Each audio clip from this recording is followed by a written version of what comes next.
ได้ฝนตกดินเบิดมือปลาลุงไงเนาะหากาสิยุดตอนนี้ก็เป็นเวลาเที่ยง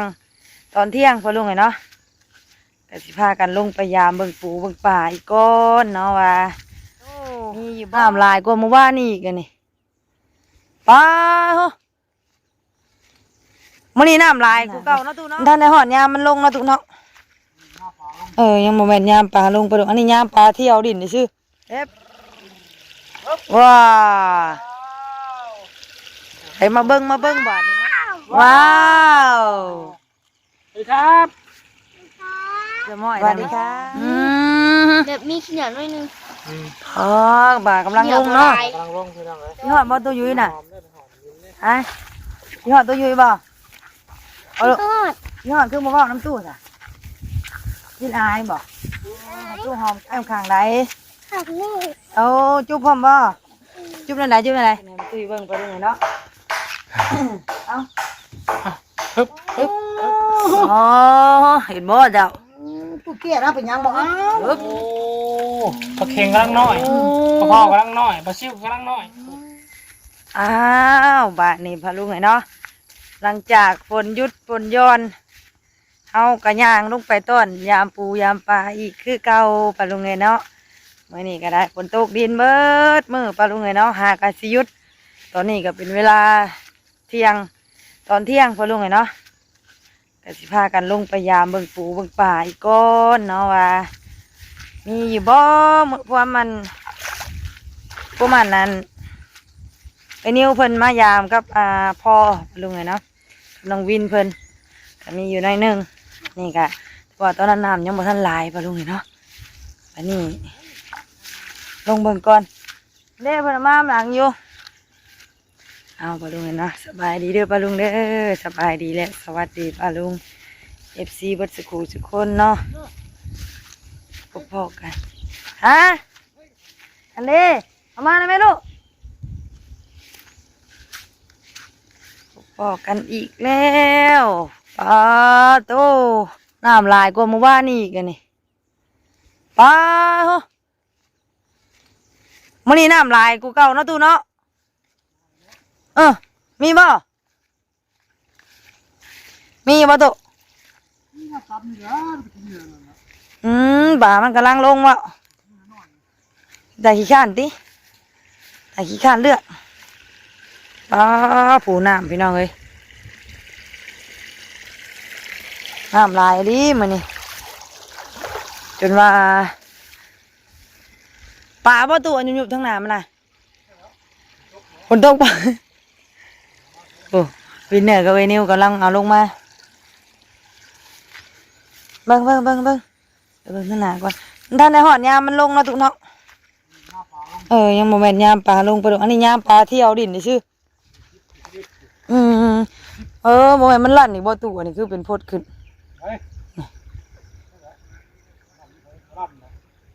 มันคุยสิที่มันพุ่นน่ะตู่ปลาอะไรเป็นแผ่นอยู่บุนี่ได้ดอกกำนึงเพราะว่าน้ำยังถ้าได้ลายพุ่นน่ะพอนี่ว่ะลงมานี่ปลามันลงอยู่แต่ว่ามันลอยคือปลาเที่ยวดินเลยชื่อนี่ปลาซิวหลายอยู่โอ้หลายอยู่ตู่เอ้ยหามันแล่นขึ้นนะ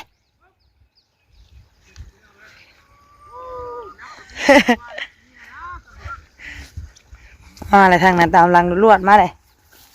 น้ำลายรีวันนี้ไปลุงกันนอถ่วมหมดเลยมาพี่ดูมาพี่นี่มาทางนี้ได้เลยดกคุมได้นะมันน่ะโอ้ยโทรศัพท์จิตตกน้ำเลยเนาะเอาไว้ดูปุ่นลูกชายพี่ลงทางนี้ปลายประตูเอาเนี่ยมาย่อคือลูกตู้มีบ่เอาปลาชิว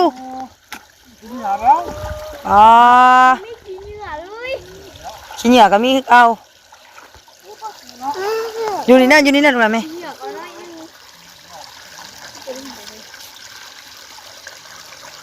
เอาไปอึ๊บใช่น่ะ จับเด้อจับเด้อเอฟว้าให้มาเบิ้งบาดนี่มาเบิ้งปลาซิวหน่อยวะปลาซิวยังไม่ทันใหญ่เนาะปลาซิวหากะเบาะปลาลุงไงเนาะมาเบิ้งว้าววินเนอร์ว้าว สวัสดีครับ สวัสดีครับ สบายดีทั้งนี้แน่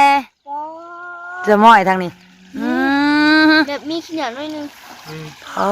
บ่ากำลังลงเนาะ กำลังลงพี่น้องเลย แต่ว่ามีปลาซิวโคตรหลาย โอ้ขี้เหงื่ออยู่มุกในอ่ะนี่ เอ้า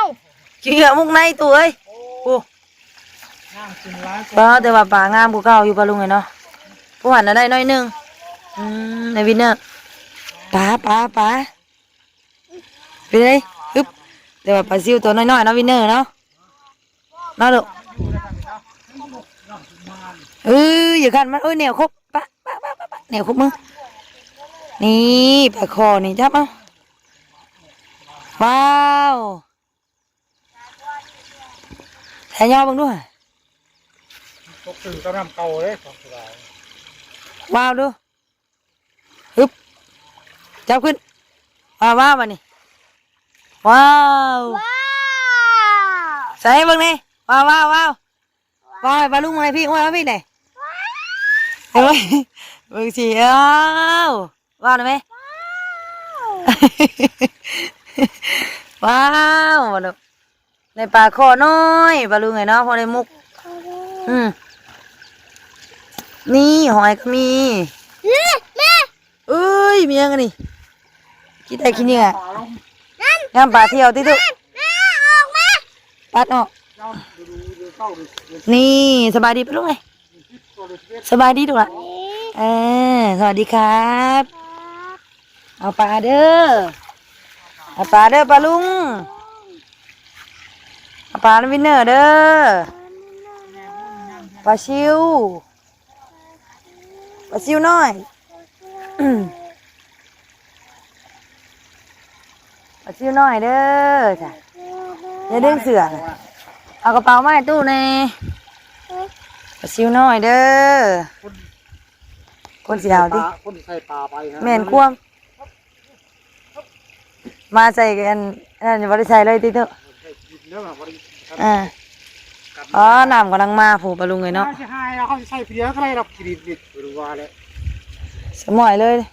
มันไม่ได้มาหรอกมันนี่ไปกันดี เดี๋ยวสุดไว้ ถือเอาหนูละถือเอา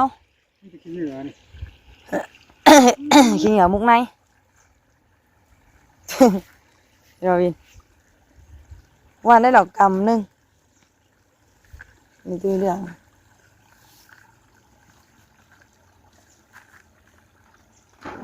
โอ้ปลาตัวเสียงปลาใหญ่ ปลาใหญ่ โดดต่ำไปลุงเลย ปลาเป็นปลาเด็ก วินเนี่ย กินว่าตกอ่ะ กินบ่ลูกกินบ่ปลานะกินปลาลุง ไง ไงยังมันตายแล้วจนพูเลยน้ำทางมันแล้วเนาะปลาแบบปลาน้อย กินเหนือเห็นจ้ะ นั่นน่ะมันออกมาได้หรือบ่มีหอดปลาดิตุ๊แต่ขี้เนี่ย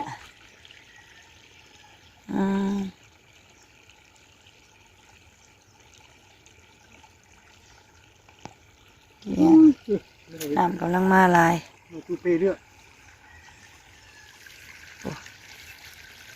เต็มเบิดเลย ดูด้วย ตัวน้อยสัมติตุตัวใหญ่ใครลอกเลือกอ่ะหมออันขี้เหงื่ออันเฮาตัดนี่เนาะตูเนาะขี้เหงื่ออันเก่าเฮาตัดนี่แหละ ตัดทั้งวันกระปูกินกัดได้ต่อปีเลย เฮาตัดเข่าแล้วมันขี้เหงื่อลงเก่าบ่ได้มีขี้เหงื่อเด้ถ้ามันลงเบิดพุ่นแล้วนะตูเนาะเอาขี้เหงื่อไปเบิดพุ่นแหละ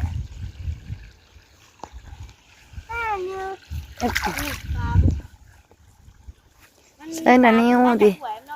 ฝนก็หยุดเลยแห้งๆไปเลยหัวน้ำมาเศร้าเลยใส่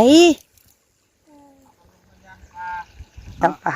พวกยาไม้มาค้ำดิรักคัดผัก วันนั้นน่ะที่ตูเย็นไปที่ขนาดไม่แห้งนี่ไปได้ขนาดลายคือแตะเก้านะ มันหลอกไปแบบด้วยนี่ครับของรักตามรักมัน อันนั้นเลยว่าฮักว่าได้ว่า เมื่อไรราคาเพื่อให้บริษัทต่าง ขนาดมาแห้งคือปีกายนี่นะโอ้ย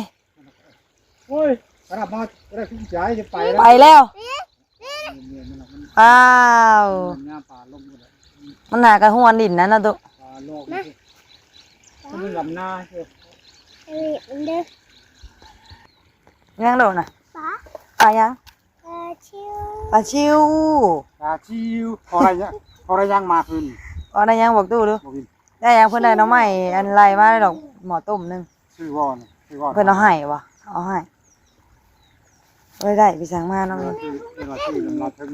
ขายทาน เพิ่นบาเขาเอาให้เพิ่นน่ะว้าวเอ้ยทางนี้เขากำลังเคี้ยวไปเลย วิน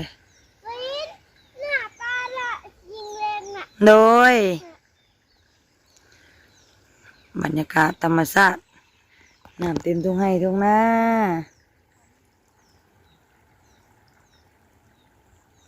ไปลูกไปเอื้อนโอ้เพอจะถือคู่บาทนี่อึ๊บอึ๊บอึ๊บใส่ แล้ว อ่ะหนักแน่นี่อึ๊บต่ออึ๊บอึ๊บอึ๊บปลาเลยปลาลุงเนี่ยปุ่น คู่ใหญ่ ปุ่นขู่กระทังกระชำค้นเลยวะไอ้นี่เอาเลิกกระสอบลูกหลานแม่ ไว้บ่มาพอตีมาสอบ มักเลย มักเลยกับ อ่ะว่านี่กะลงน้ำนะแม่หมักยามปูยามปลาเนี่ยพวกแขกเอ้ยหนูเห็นบ่หลานไพ่นี่ นั่น หลานพ่อแขกบ่ แช่ พ่อแขกก้นหยังคนเก่งวินกับเก่งคือกันแม่นบ่เอามุกปลาให้ตู้ยุ้ยบ่ลูก ปลาไปอยู่เด้อไปย่างๆ มาเร็วมาเร็ว ๆยอดจมูกเลยด้วยจมูกก็ต้องเย็น อ่ะสบายดีตู้ยุ้ยเลย เอาวันนี้จุดยุ้ย วินชิมุกปลาไปฝากเด้อ ปลาปลากินบ่ กินบ่ วินจะเอาไปฝาก กินเสียเอาไว้ปลา ถามวินเด้อ ใช่เนาะ ไปกันเลย กินเลย Let's go ก็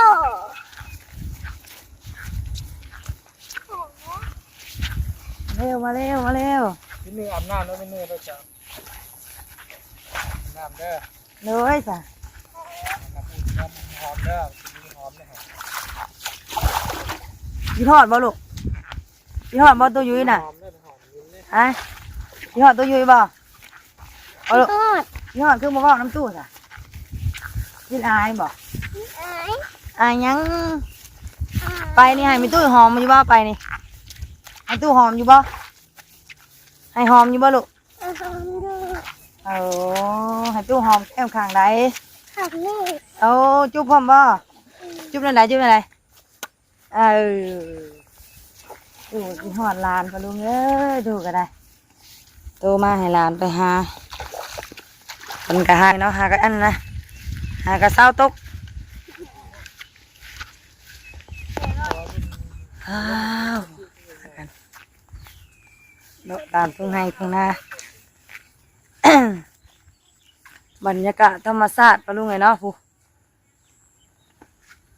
สวรรค์บ้านนา น้องวัวเราเบิ่งน้ำหน้าอยู่ฝนตกกูมืออย่างขนาเปื่อยอึบอึบ สบายเย็นสบายสายนา มาเด้อ เขา มาเด้อ นั่งลงตะไคร้ตีปลายลงทง มวนบ่พอบุญห้องเลย ตาม ฮะ ปลาดง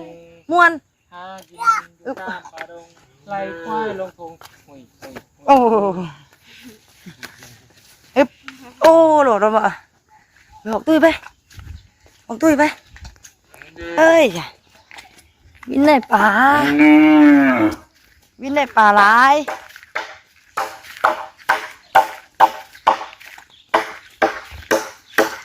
วินในป่าหลายแล้ว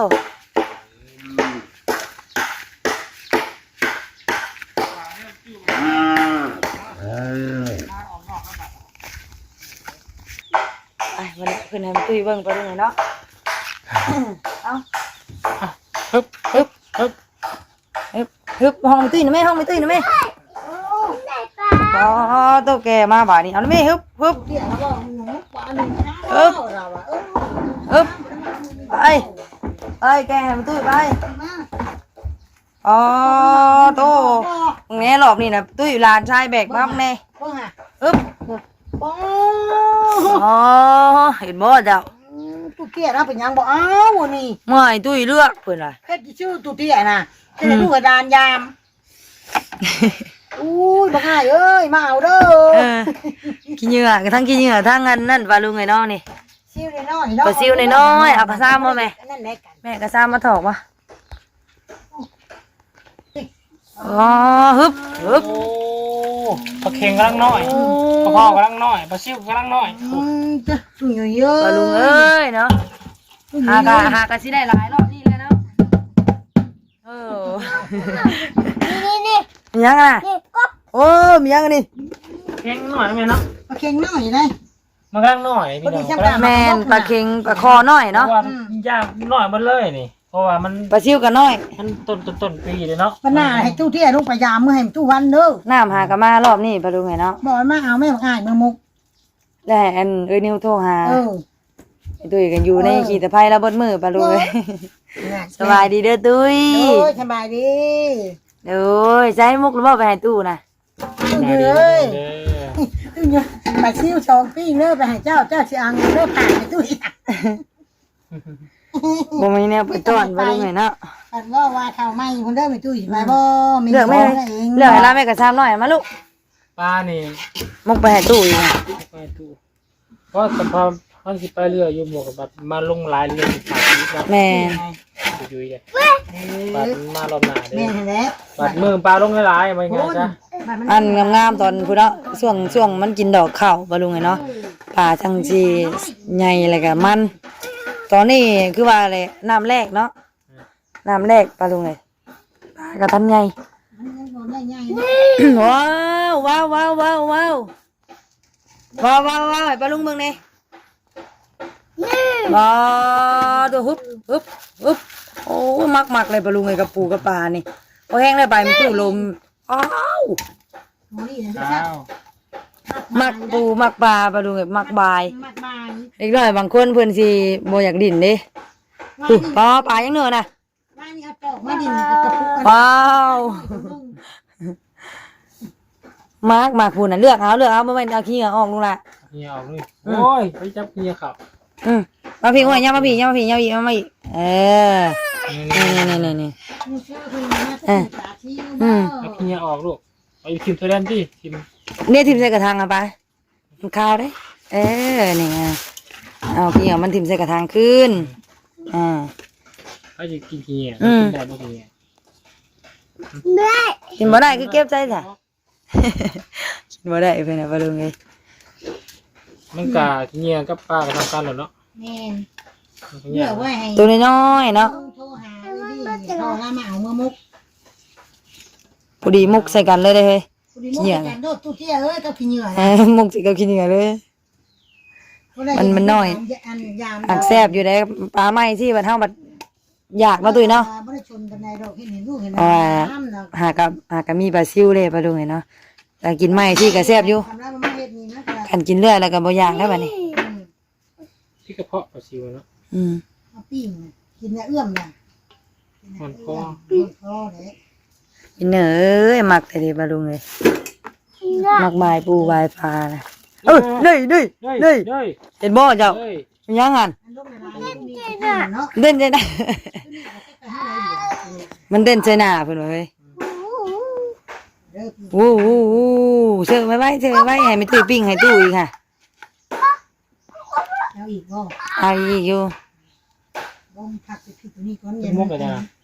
สอง อย่าว่าอย่ามันเสียเวลาซะ พอเพื่อเฮาอาบน้ำอะ ตัวใหญ่มัน โมเมนต์มันยังไม่ค่ำมันนะผม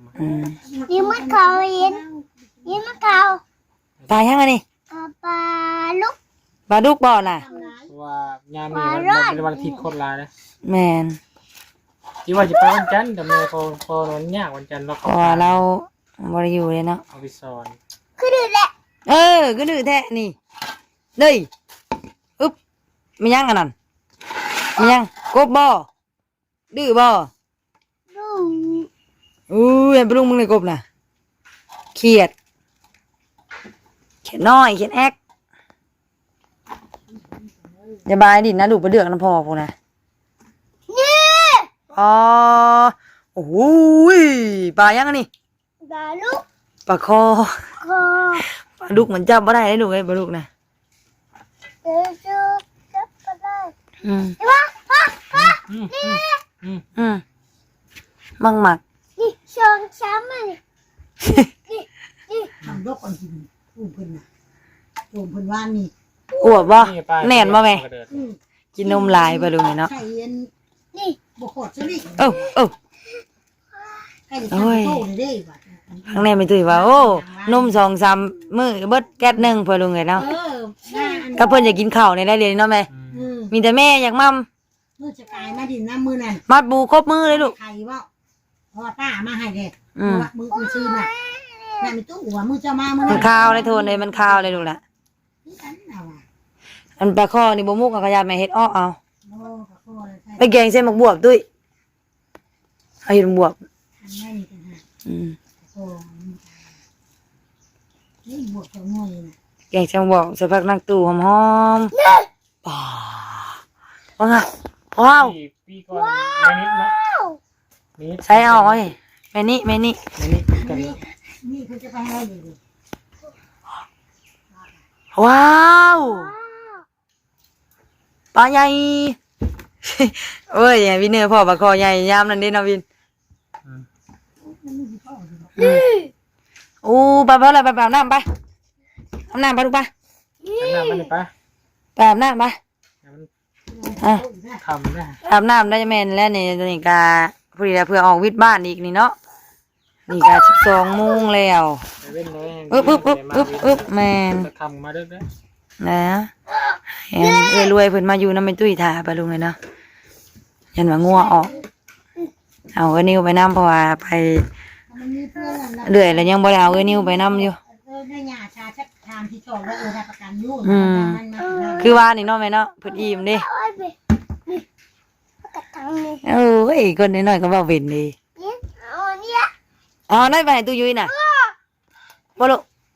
งานจับให้เรียกให้บุรุษป่ะ ห้อยดิ เหี่ยวเหี่ยว มียังอันนี้ลูกมียังอันนี้ โอ้ย ห้อยเลย ยังไง อุ้ยกระปูต้นแท้ แม่กู ตะกี้แมงนิ้วห้องนั้นมีตุ้ยว่าห้องแต่เหี่ยวบ่รู้กันเนาะจนใหญ่จนเป็นจาวยังเหี่ยวอยู่ ยังวินนี่ แนวครบลูกเลย เนี่ยนี่ โอ้เพื่อนเลยเฮ้ยไปอาบน้ำเฮ้ยอาบน้ำไปลูกไปไปสับปะรุงเลยเนาะเตรียมตัวไปอัน ซ้ำน้องนิ้วนี่ว่า หาตู้ก่อนเนาะสบายดีปะลุงอ่ะบ่ไปอาบน้ำพ่อพี่ไปได้ตุ้ย หัวน้ำพ่อกูต้องอัน นี่ค่ะเป็นกันไปล้างมือก่อนตักเอาเด้อลูกเด้อโอ้ยเนาะเอาสับปะรุงไงเนาะไปหาเตรียมตัวเตรียมเครื่องของก่อนเนาะ ตัวแล้ว โอ้ยเพื่อยามมันคำเพื่อไปซ่าเสียเวลาน้ำดานอีกปะลุงไงเนาะ ให้ตุ้ยแล้วจุ้ยเลย ไปซะปะลุงไงเนาะพบพ่อกันคลิปหน้าเด้อเนาะคลิปนี้ลาแล้วสบายดีวินเนอร์สบายดีปะลุง บาลี สบายดีเด้อปะลุง คุณบาลี สบายดี วินเนอร์เลยจ้ะ บาลีปะลุง ฝากเด้ ของยุ่งหายดินดีด้วย เด้ย